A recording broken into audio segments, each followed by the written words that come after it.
Hello, and welcome to Stories from India. This is a podcast where we talk about myths, legends, and folk tales from India. I am your host, Narad Muni, and I'm a mythological character myself. I have the gift of eternal life and knowledge of the past, the present, and the future. By profession, I'm a traveling musician and a storyteller. So the way I'm doing my job is by podcast. This week, it's time for a Tenali Raman story. It has been over a year since we last did one, so I figured this episode can be about this colorful character from the 16th century. He was a jester in Krishnadevaraya's court. We have seen Krishnadevaraya recently in a history episode.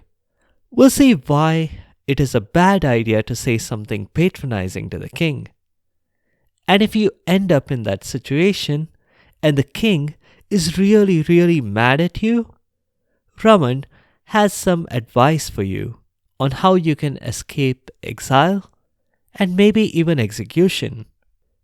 Our story begins on a typical day in Emperor Krishnadevaraya's court.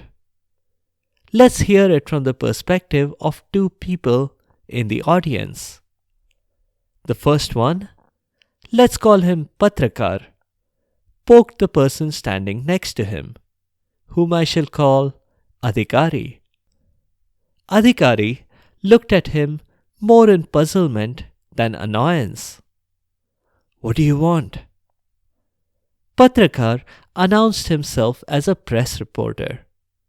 He was here to report on the excess government spending on the court jester, Tenali Raman. Adhikari shook his head. Nothing will come of it. You can't stop the king from spending his money on Raman. You'll see. Court is starting soon. The Minister for Court Affairs cleared his throat and said, Good morning to His Illustrious Majesty and to everyone else. Before we begin today's meeting, a couple of announcements. Will the gentleman with the red bullock cart please go to the parking lot immediately? You didn't tie your bullocks properly, and now they are loose and creating quite a bit of a mess. A courtier in one of the back benches hurriedly got up and excused himself. The minister continued, Rookie mistake. It seems like we get one every month. Anyway, let's move on. Next on the agenda, I hope everyone kept the raffle tickets from last night's party. There will be another drawing. Tenali Raman's winning ticket was disqualified when it was found that he had stolen it. I object, shouted Raman. The minister corrected himself. I mean, Tenali Raman obtained it without purchasing it through official means. That seemed to satisfy Raman. Next on the agenda, continued the minister, a shout out to Narad Muni's podcast, which recently featured our emperor. That was in episode 166. If you haven't heard it yet, town criers will be narrating the episode all night as they make their rounds, just as they have been doing for the last week. No one in the kingdom had been able to sleep peacefully ever since the king got this brilliant idea. Except, maybe the king himself slept very well. His bedroom faced away from the open streets. People groaned at the announcement that the town criers would be at it again tonight. But those who groaned silently. Adhikari poked Patrakar in the ribs and said that Patrakar should be writing an article about that. How the king's ego boosting was disturbing everyone's sleep. But Patrakar politely declined. Turns out he was working a second job as town crier, and the last few days the pay was really good. Before we carry on with the next item on the agenda, which is Tathachari's complaint, the minister continued, we'll be replaying Krishnadeva Raya's podcast episode because we are aware that some of you may have missed the nightly replays and all the repeat narrations from the last few days. Everyone groaned, but again silently. No one dared to express how they really felt, at least aloud. But in the back of the crowd, Patrakar nudged Adhikari in the ribs and said, "Come on, let's sneak out of here. We'll go to the cafeteria. I'll buy you a coffee and you can give me some deep background information." Adhikari was more than eager to get out of there. He couldn't stand listening to Krishnadeva Raya's biography again. Truth be told, he would even have paid to get out of there. So the promise of a coffee was a nice bonus. But being a true bureaucrat, Adhikari said that he would have to fill out a bunch of forms. That being said, he was ready to look past the missing forms, but only if Patrakar offered him some samosas as well. Patrakar said he was happy to. "Yeah, I've been a courtier for a very long time," Adhikari replied to Patrakar's question as they sat down in the cafeteria. "I've been here since Tenali Raman first appeared, so I can certainly tell you about all the times the king punished him. Let's see now. There was the time that the king told Raman never to show his face again. Raman still came back to the court the very next day, but with his head in a pot." "How could he see with his head in a pot?" Patrakar asked. "Unless he had X-ray vision like Superman?" Adhikari shook his head. "No, he made little holes for his eyes and nose, and his mouth, of course. He was technically showing a part of his face, but no one listened to me when I tried to point out that technicality. In fact, the king laughed and gave him gold. Can you imagine?" Yes, I can," Patrakar said. "That's why I'm trying to write this article, you know." "That's true," Adhikari said. "But then, did you know about the time Raman was going to get a whipping?" "Episode 19 of Narad Muni's podcast," Patrakar said. "Yes, I know all about it. Say, do you have any more new material?" But it seemed like Adhikari didn't have any new material. "You'll probably get to see something live shortly. Shall we head back now?" So they did, and just in time, because just then the MC had just asked Tathachari to step up and explain his complaint. Patrakar immediately whispered to Adhikari to ask who Tathachari was. "Our readers might like to know," he added. Adhikari answered that Tathachari was a sort of a guru or teacher to the emperor. If Tathachari had a complaint, it meant Krishnadeva Raya was certain to act on it. There were no prizes for guessing who Tathachari was complaining about. Since the day Tenali Raman had arrived, there had always been some kind of a strong rivalry between the two. Tenali Raman was irreverent and Tathachari was contemptuous. Not a combination that fixes itself. Your Majesty, he cheated me, Tathachari said. I was bathing in the river and he stole my clothes. He only promised to return them if I carried him on my shoulders. And so I did. Yes, I know that part, Tathachari, sir, the emperor said. I saw him treating you that way, and I dispatched my soldiers to give him a good beating. Your Majesty, this scoundrel saw the soldiers coming with sticks, and I didn't. He claimed that because he felt bad for me, he wanted to carry me instead. How was I to know that he had merely anticipated the exact wording of your instructions? So when the soldiers arrived, they beat the man who was sitting on the other person's shoulders. Me instead of Raman. Krishnadevaraya almost burst out laughing. But seeing his guru's glare, he quickly changed it into a fake snort instead. Tenali, how dare you? I was only trying to make up for my crime, Your Majesty. I didn't think the soldiers would beat him. Raman replied. I've had it with you, Tenali. I often think that if you're so blatantly making fun of my guru, then you must be making fun of me as well. What? No, Your Majesty. Why is there any need to do that? Raman replied. There you go.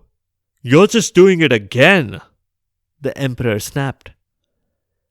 I think you can't help yourself. Well, there's only one cure for this. No, please, Your Majesty, anything. I can stand anything. Except for a paid vacation. Please, please spare me. Please don't send me on a paid vacation. Raman begged. He was trying a little bit of reverse psychology. Unfortunately for him, it backfired. All right, Tenali. So be it. No vacation for you. Instead, I order you to be executed. There was shocked silence around the court. The only noise was Patrakar's quill furiously racing on paper. I'll be generous, though, the emperor said. You may choose the manner of your death. The Minister for Executions has quite a catalogue if you want to pick something off of it. This was the Minister of Execution's moment in the spotlight. He stepped up quickly with copies of a menu. Thank you for the opportunity, Your Majesty. I've several options. Mr. Raman, sir, may I recommend the house special tonight? It's a beheading device of my own invention. I call it the guillotine. I already received a large batch of orders from France. I bet that in no time it's going to become the latest craze, the fashion in Paris. Prisoners will be rankling their chains, clamoring for the guillotine instead of a plain old hanging. But Raman politely refused. No, thank you, Minister. I won't need a catalogue. I have already chosen a manner of execution. The king has given his word that he'll grant it. The Minister of Executions looked crestfallen. He had spent a fairly large portion of his budget in creating the catalogue. And so far, none of the people on death row seemed to like it. Would it have killed them to show some appreciation for all his effort? Actually, it would. That was the point. Maybe that was a poor choice of words. The emperor was getting impatient. Well, what is it, Tenali? Cut to the chase. You may have the rest of your life to slow reveal your choice, but we don't. We have got important work to get back to. Your Majesty, I wish to die of old age. Raman replied. It was a clever reply, but the king wasn't buying it. Not this time, Tenali. It has to be from the catalogue. The Minister of Executions brightened again. Reluctantly, Tenali browsed through the catalogue and picked one. I wish to be beheaded by a single blow from a soldier while half immersed in the swimming pool. That was an odd one. Why had the Minister for Executions even put that one in there? Apparently, it was to fill a blank page in the catalogue, and he didn't really think anyone would pick that. But now, Raman had picked it. The gang all moved to the swimming pool. It was awkward. The soldier and Raman were both waist deep in water. The soldier unsheathed his sword, and he swung it. Raman ducked at exactly that time, and the soldier missed. Being in the water helped. It impeded easy movement on the soldier's part. But when the soldier raised his sword to try again, Raman called a timeout. Your attempts are over, soldier. Your Majesty, the soldier was instructed to behead me with his sword in a single swing. Bit of a tongue twister there, but the point is that he missed. Now, if he beheads me, it will be with a second swing. It'll no longer be a single swing of his sword. That was a technicality, and it was true. The emperor was still not buying it. Not cool, Tenali. You don't get your way this time. You've insulted me and my guru enough times. You're still getting another death sentence. This time, I will decide your manner of execution. I've decided that you will be trampled by elephants. This was punishment reserved for the worst offenders. Raman would be buried in the sand up to his neck. Then a herd of wild elephants would be released in the hopes that one of them would accidentally step on the offender and crush them. It was a terrible punishment, both for the criminal and for the elephants. But it kept the elephant psychiatrists in business. Raman looked genuinely worried. Please, Your Majesty, I reluctantly accept your judgment, but please don't carry this punishment out near the Dhobi Ghat. Please? And I mean the Dhobi Ghat by the river, not the one over by the lake. The Dhobi Ghat, in case you don't know, is a portion of the river bank reserved exclusively for dhobis to, wash clothes. The king chuckled. Why, Raman? I bet you owe your dhobi some money. Soldiers, I command that you carry out the order at Dhobi Ghat. Let that be a lesson to Raman. All right? Case dismissed. Next. The king carried on with court. But Patrakar and Adhikari sneaked out of the back again. Patrakar needed to witness this live. Maybe once and for all, it would put an end to taxpayer money being spent on Raman. But that was not the way things would turn out. Raman had been applying a bit of reverse psychology again, and this time successfully. Within moments of being buried neck deep in the sand, Raman spotted just the person he was hoping to see. An elderly dhobi, or washerman, who was walking slowly back from the river. He had a heavy load of clothes on his back, and he was bent over. Raman was unguarded. The soldiers had gone off to fetch the elephants.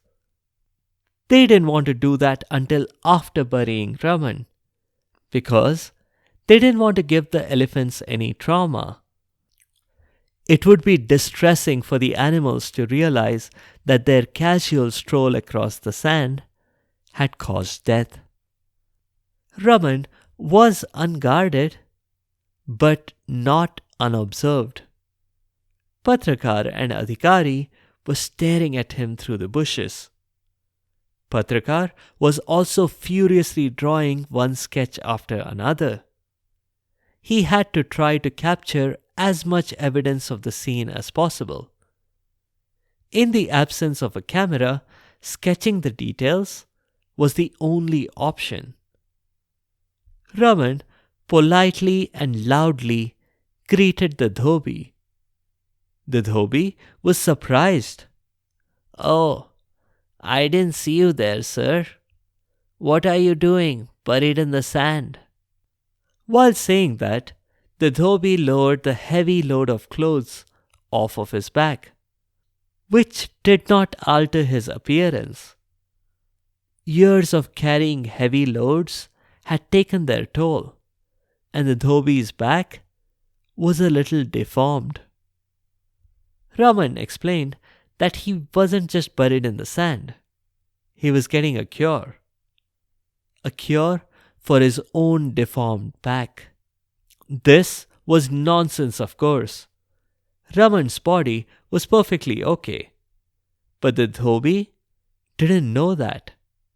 And the dhobi had been hunting for a cure exactly like this. The dhobi pleaded with Raman to let him in on the scheme. With great apparent reluctance, Raman agreed to let the dhobi dig him out and marvel at his apparently cured back. Finally, Raman helped bury the dhobi neck deep into the spot newly vacated by Raman. If the punishment had been to get their faces tickled by feathers, or if it had been to be forced to listen to even more repeat narrations of the podcast, Raman's actions might have been forgiven. But what followed was pretty much murder. The elephants came and trampled the dhobi. I wish Patrakar or Adhikari had intervened. But Patrakar wanted to maintain journalistic independence. And no one had submitted filled-in forms to Adhikari in triplicate. So he wouldn't be jumping out from behind the bushes and rescuing the dhobi. Raman had the nerve to go back to the emperor. Puzzlingly, the emperor welcomed Raman with open arms and even gave him some gold for what he called entertainment value. But most of the court remained unconvinced. A few notes. Not to sound too iconoclastic, but Raman was far too selfish, looking out for no one's interest but his own. Previous Tenali Raman stories are linked in the show notes and on the site sfipodcast.com. Please check them out. As is traditional on the show, the characters are named for the roles they play.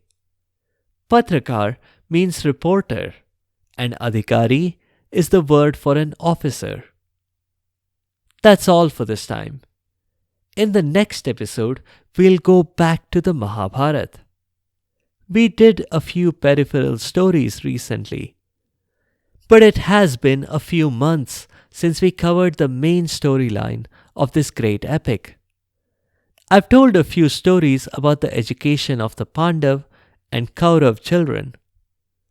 Well, there are many more stories around that time in the Mahabharata, but we'll move on to graduation and choosing a successor to the throne. We'll still cover other stories from the Pandav and Kaurav childhood, but we'll keep coming back to those stories time and again in future episodes. If you have comments or suggestions, or if there are particular stories that you would like to hear, please do let me know by leaving a comment or a review on the site sfipodcast.com or tweet at sfipodcast. You can also find me on Instagram and Facebook. Be sure to subscribe to the show to get notified automatically of new episodes. A big thank you to each and every one of you for your continued support and your feedback. The music is from purpleplanet.com. That's purple-planet.com. Thank you for listening, and I'll see you next time.